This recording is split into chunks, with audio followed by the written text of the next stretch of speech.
Kids, apa kamu pernah ke Kutub Selatan? Kutub Selatan juga biasa disebut dengan Antartika. Kutub Selatan jadi salah satu tempat terdingin di bumi loh. Selain itu, Kutub Selatan juga lebih dingin dibandingkan Kutub Utara. Oh iya, di Kutub Selatan juga sangat sedikit vegetasi dan gak banyak satwa liar loh. Maka dari itu, sangat berbahaya bagi manusia untuk tinggal di sana, kids. Namun, apa kamu tahu siapa manusia pertama yang berhasil pergi ke Kutub Selatan? Tunggu dulu, sebelum kita lanjut videonya, klik tombol subscribe dulu ya. Di scroll, klik. Terima kasih. Oke, lanjut. Meskipun dianggap berbahaya, sebenarnya perjalanan menuju ke Kutub Selatan sangat disukai para penjelajah, kids. Karena dianggap sebagai tantangan baru. Bahkan sejak abad ke-19, para penjelajah berlomba-lomba untuk menaklukkan Kutub Selatan loh, yang terkenal memiliki cuaca yang ekstrim. Berbekal pengalaman dan persiapan, banyak penjelajah yang mulai memberanikan diri untuk mencoba mendatangi wilayah itu, kids.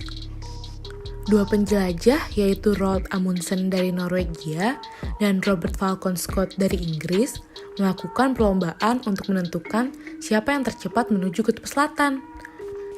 Namun, Amundsen bersama timnya tercatat sebagai yang pertama menjelajahi Kutub Selatan, kids. Berikut fakta menarik mengenai perjalanan Roald Amundsen dan kawan-kawannya. Pergi secara diam-diam. Roald Amundsen telah memberitahu dunia tentang rencananya untuk pergi ke Antartika, kids. Amundsen awalnya merencanakan pelayaran untuk menjadi yang pertama ke Kutub Utara. Namun, sudah ada 2 orang Amerika yang sudah mencapai daerah tersebut. Akhirnya, Amundsen menjadi bimbang dan menginginkan perubahan rencana, kids. Nah, Kutub Selatanlah yang menjadi pilihannya. Pada saat itu, Kutub Selatan menjadi daerah yang belum didatangi orang sama sekali. Ketika kapalnya sampai di Pulau Madeira, Portugal, Amundsen memberitahu krunya bahwa mereka sebenarnya menuju ke Kutub Selatan.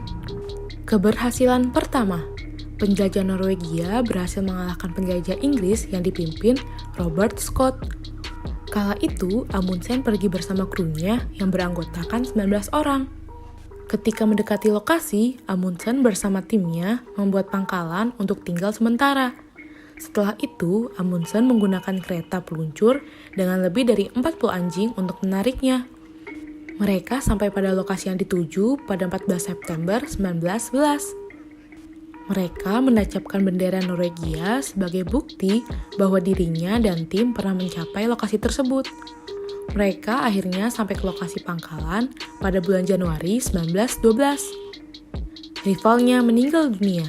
Amundsen berhasil mengalahkan Robert Falcon Scott karena menggunakan perbekalan yang lebih tepat dan pakaian yang lebih tepat juga, termasuk perlengkapan ski. Scott dan timnya juga sampai di lokasi pada 17 Januari 1912, hampir sebulan setelah Amundsen.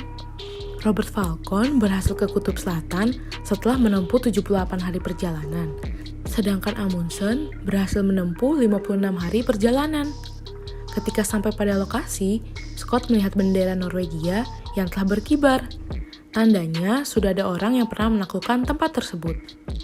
Malangnya, Scott dan kru meninggal dunia karena cuaca yang ekstrim pada saat perjalanan pulang ke pangkalan. Perencanaan yang lebih baik. Pada usia 15 tahun, Amundsen telah memutuskan untuk menjadi penjelajah. Ia mempelajari banyak teknik berlayar dan navigasi uap. Ia juga belajar hal penting tentang bagaimana bertahan hidup dalam kondisi dingin. Orang Eskimo lah yang telah mengajarinya tentang mengenakan kulit binatang untuk menghangatkan tubuhnya dari cuaca ekstrim. Dalam misinya menuju Kutub Selatan, Amundsen telah menerapkan kelebihan dan pengalamannya. Ia juga menggunakan anjing untuk memimpin timnya. Amundsen juga dikenal sebagai perencana yang tepat dan menemukan teknologi yang lebih baik. Hal tersebut termasuk kereta luncur dan ski yang lebih cepat, serta sepatu ski dan tenda yang lebih kuat. Amundsen juga fokus pada kesehatan tubuh.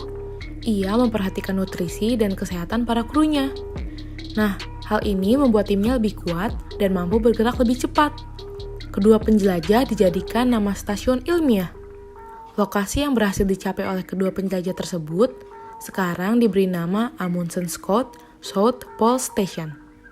Stasiun ini terletak di dataran tinggi Antartika dengan ketinggian 2.835 meter.